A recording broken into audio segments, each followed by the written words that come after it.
In the Wheel of Time, death is not a simple final end. It is instead an intricate and layered concept that extends far beyond the traditional idea of passing from life into the afterlife. The afterlife is shaped by the rules of the world's metaphysical structure, chief among them the Wheel of Time itself and the eternal pattern that governs the lives of all souls. Death is not the end of existence. In the world of the Wheel of Time, death is simply a transition, one of many in the endless cycles of rebirth that the pattern dictates. But where do souls go after they die? And how do they exist in the world after death? The answers to these questions lie in the very nature of the wheel, the world of dreams, and the ever-present conflict between light and shadow. The pattern, life, death, and rebirth. At the heart of the question of what happens after death lies the concept of the pattern. The pattern is the framework that governs all existence in the Wheel of Time. Every life, every soul, every event is woven into the fabric of the pattern, creating the vast tapestry of reality. The wheel itself is a cosmic machine that turns, spinning the threads of all souls throughout time. It is an infinite process, with the wheel turning over and over, weaving and reweaving the fates of all who live, die, and are reborn. One of the most essential components of the pattern is the idea of reincarnation. In the world of the Wheel of Time, death does not mark an end. It is simply a point in the ongoing flow of existence. Souls are constantly reborn into new lives, their essence enduring across the ages. This cycle of life and death is eternal. Each soul, no matter how great or small, is tied to the pattern, and its journey continues across countless lifetimes. This concept of reincarnation is central to characters like Rand al'Thor, who is the dragon reborn. His soul has been reborn countless times, each time playing a critical role in the events that shape the world. With each rebirth, his soul retains some knowledge of past lives, creating a deep connection to the struggles and challenges that have faced previous incarnations of the dragon.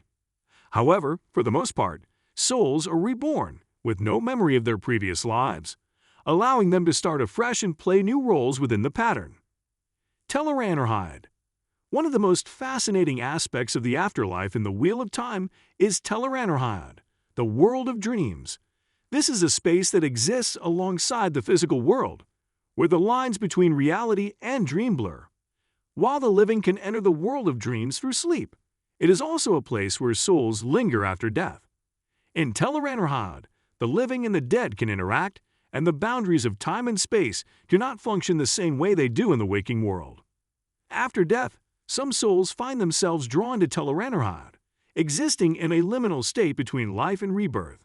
It is here that the dead can remain, trapped in the dream world, unable to move on or be reborn. Some souls linger in Tel'aran'rhiod, existing in a form of stasis, unable to fully participate in the grand cycle of reincarnation. The world of dreams serves as a space where the souls of the deceased may interact with the living, offering guidance or warnings to those still alive. For example, Rand al'Thor is often visited by the souls of his past selves in Tel'aran'rhiod, each carrying a piece of knowledge or wisdom from previous incarnations. Characters like Perrin, who are able to navigate the dream world more consciously, also encounter souls in this space, receiving visions or counsel from those who have passed on.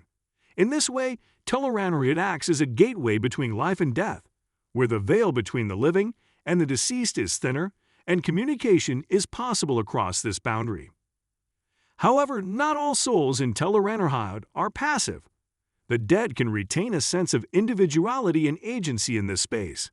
Some, like those who serve the shadow, may remain in Tel'aran'rhiod, their consciousness existing in a twisted, corrupted form, unable to escape the eternal grip of the Dark One.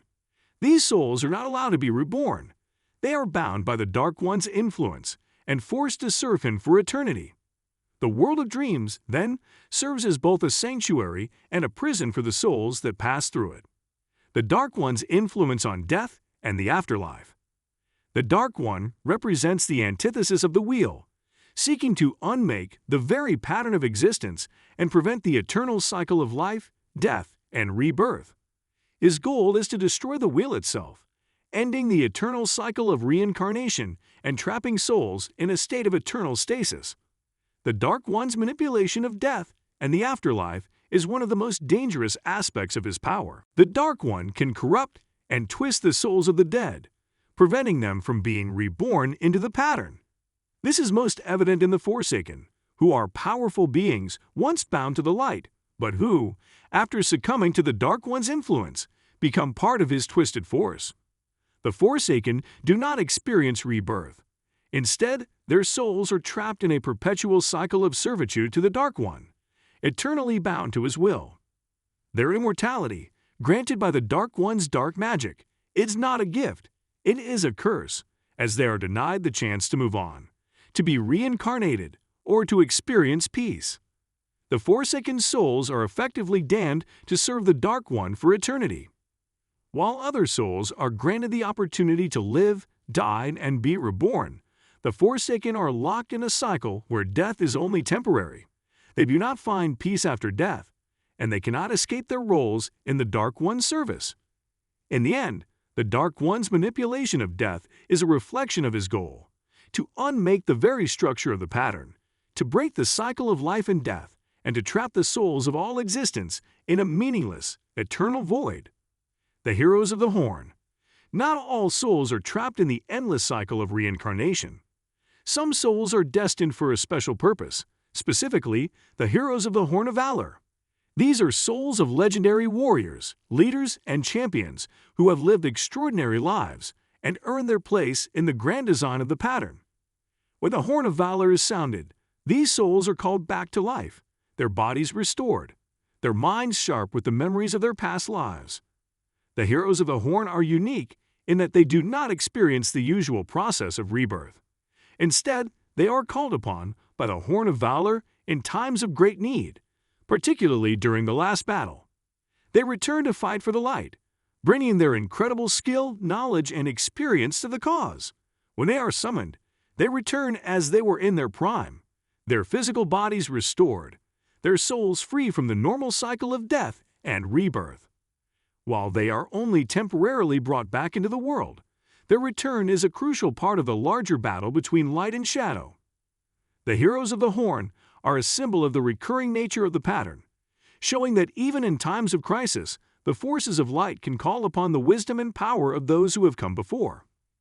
The return of the heroes is a reminder that the struggle between good and evil is eternal, and that the forces of light will always have champions, even if they must be summoned from the past.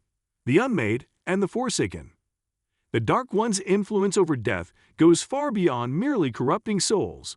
He actively seeks to prevent the reincarnation of certain individuals, trapping their souls in a dark, endless existence. The Forsaken, once powerful Aes Sedai and leaders of their respective lands, chose the Dark One's path and, in doing so, sealed their fates. When they die, their souls are not allowed to be reborn into the pattern. Instead, they are bound to the Dark One's will, existing in a corrupted state that denies them the normal cycle of life and death. These souls are condemned to a kind of immortality, where they are resurrected by the Dark One's power, but are unable to be reincarnated in the normal flow of the wheel. This creates a perverse version of eternal life. Unlike the heroes who may return through the Horn of Valor, the Forsaken do not return for the sake of fighting for good, nor do they have their former memories of peace or hope. They are twisted shadows of their former selves, driven by power, hate, and the Dark One's corruptive influence. They are no longer capable of moving on or experiencing the freedom that rebirth would grant them. The Forsaken are a stark representation of the Dark One's true goal: to break the pattern. By capturing and twisting the souls of powerful individuals, he not only corrupts them, but denies them the opportunity to continue their journey. For the Forsaken, death becomes a permanent stasis, a trap that prevents them from evolving, from learning, or from growing. The White Tower and the Soul's Fate. While the Aes Sedai of the White Tower are deeply entrenched in the politics of the world and the manipulation of power, their view of death is equally complex. The Aes Sedai, especially those who lived for centuries, perceive death as a part of the ongoing process of the pattern. For them, the soul's journey is not one of mere continuation, but of purpose. Aes Sedai believe that the pattern is carefully woven, and that every soul has a role to play in the great design of reality. While their lives are dedicated to service and maintaining balance, they also believe that the soul's journey is something that must be understood and respected. Death, for an Aes Sedai, is a transition into the next phase of existence, where the soul will continue to evolve in its next life. But Aes Sedai are not blind to the potential consequences of being lost to the pattern. Some may fear that certain souls can stray from the natural course of the pattern if they are corrupted, making their rebirths chaotic or even impossible. In this way, Aes Sedai are not immune to the existential weight of death. They often view death as something that must be accepted, but they do so with an understanding of the soul's continuing journey through time. However, this perspective also highlights one of the central tensions in the series. While Aes Sedai are dedicated to maintaining balance, their long lives and immense power can sometimes lead them to lose sight of the larger, more personal aspects of life and death. Their detachment, particularly in moments of crisis, can sometimes come off as cold, even though it is based on a belief in the natural flow of existence. The Creator and the Dark One. At the center of the cosmic battle in the Wheel of Time is the Creator, a godlike figure who represents the forces of light, and the Dark One, the embodiment of chaos and destruction. Their struggle for control over the world, and the fate of souls, forms the backdrop for everything that happens in the story. While the Creator is the force behind the wheel and the pattern, ensuring the cycle of rebirth continues, the Dark One seeks to destroy this structure, unmaking life, and trapping souls in a state of oblivion. The Dark One's desire to break the pattern and prevent reincarnation presents a constant existential threat.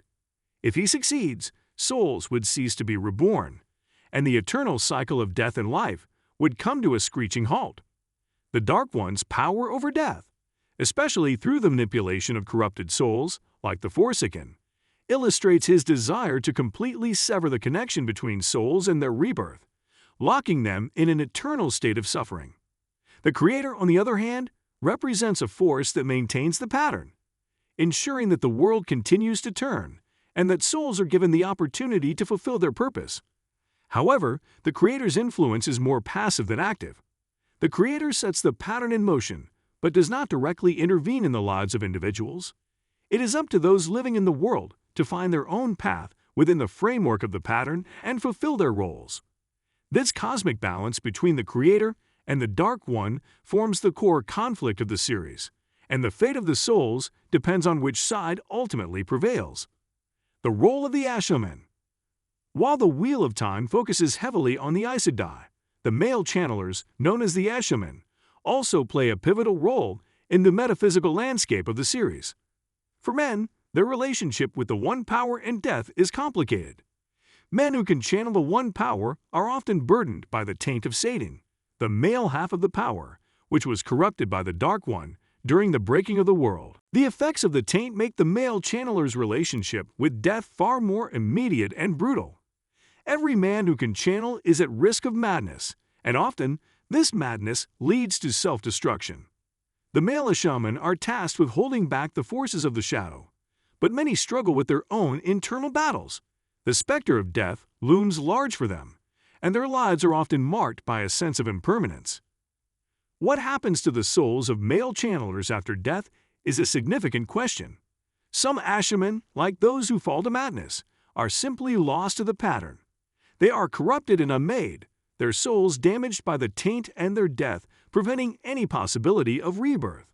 However, for others, particularly those who are able to overcome the taint or work in service of the light, their souls may eventually be allowed to move on in the normal cycle of the pattern. This distinction highlights a tension between the fates of male and female channelers. While female channelers may enjoy a longer life through their connection to Sadar, male channelers face a far more tenuous existence, where death is ever present and the afterlife uncertain. Final thoughts. In the Wheel of Time, death is not the end. It is merely a passage, an inevitable transition for all who live in the pattern. The nature of the afterlife in this universe is complex, encompassing cycles of rebirth, the interaction between the living and the dead, and the eternal struggle between the forces of light and shadow. Souls are not static. They are constantly evolving, moving from life to death to rebirth, each new cycle adding depth to their existence. The afterlife in the Wheel of Time is far from simple. It is shaped by cosmic forces, by the soul's choices, and by the manipulation of the Dark One, whose influence can corrupt or imprison souls forever. In contrast, the heroes of the pattern, those destined to fight for the light, are constantly returning to the world to face new battles, ensuring that the balance between light and shadow remains intact. And yet, even in their endless struggle, the very concept of death remains fluid. It is not an end, but a necessary part of the journey, one that leads to rebirth and, ultimately, the continuation of the eternal dance of the pattern.